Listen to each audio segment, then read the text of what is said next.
Even some Republicans are freaking out about the prospect of another round of government shutdown drama, and especially just a month or so before the midterm elections. But today, the president doubled down on his shutdown threat to Democrats as he bonded with the leader of Italy over immigration crackdowns. The Prime Minister and I are united in our conviction that strong nations must have strong borders. The president warmly welcomed Italian Prime Minister Giuseppe Conte for his tough crackdown on his country's border security, and then threw down the gauntlet to Democrats about America's border. I would have no problem doing a shutdown. It's time we had proper border security. We're the laughing stock of the world. We have the worst immigration laws anywhere in the world. Cal State LA political science professor emeritus Jaime Regalado says this is really all about the upcoming midterm elections rather than a sincere effort to get immigration reform. Well, I think it's about, playing to what he has been playing to when he's up against the wall, and that is pleading the case to his base, throwing red meat to the base, and immigration and the wall are the reddest and the rawest of red meat. In fact, the president's gauntlet involves more than just paying for the wall. He wants to make sweeping changes in legal immigration policy, including abolishing or sharply restricting the family-sponsored immigration program and the visa lottery program.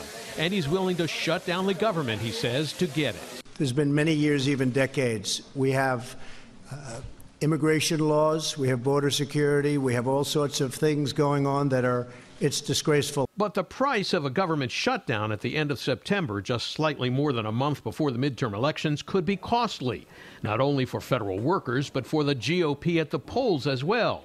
Even some Republicans say the chances of this working are pretty much slim and none. Now, if the condition is of the shutdown that we have to pass an immigration bill, I just don't know if that's possible. We've got to get 10 Democratic votes.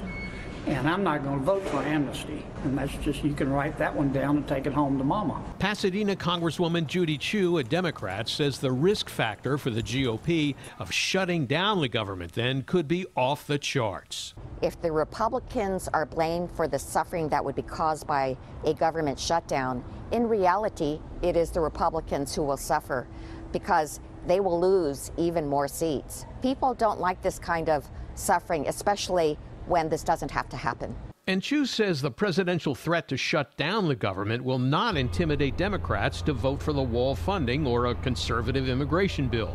I think that his proposal to actually shut the government down will turn those Democrats almost the opposite way.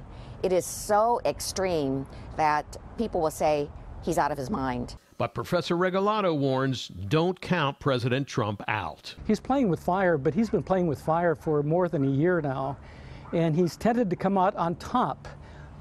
He has some Teflon going on, Dave. He has a very strong and resilient base with which he can do no wrong.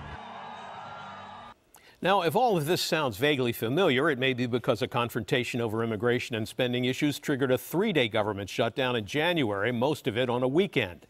If the president follows through with his shutdown threat this time, it should all come to a head on or about September 30th, because that's the deadline for congressional passage of a spending package to fund the government. Crystal?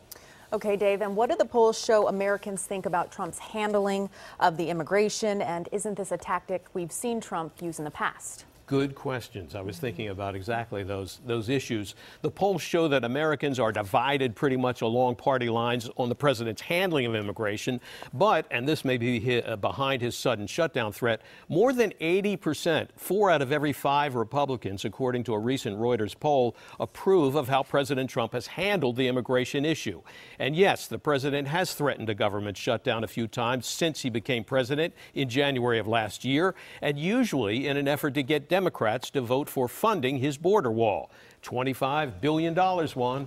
Let's see what happens now. All right, Dave, thanks.